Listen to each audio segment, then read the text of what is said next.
আসসালামু আলাইকুম। আজকে আপনাদের আমি এমন একটি দোয়া বা আমল শিখাবো, যে আমলটি এবং দোয়াটি বেশি বেশি পাঠ করলে আপনার ধ্যান শক্তি, বোধ শক্তি এবং ব্রেন শক্তি বেড়ে যাবে। এবং এই দোয়াটি আপনি যখন বেশি বেশি পাঠ করবেন, আপনার মুখের জড়তাও চলে যাবে।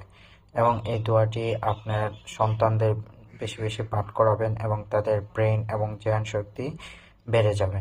এবং এই আমলগুলো, এই দোয়াগুলো আপনারা বেশি বেশি শেয়ার করবেন এবং আপনাদের টাইমলাইনে রেখে দিবেন শেয়ার করে, এবং অন্যদেরকে আমল করতে সহযোগিতা করবেন।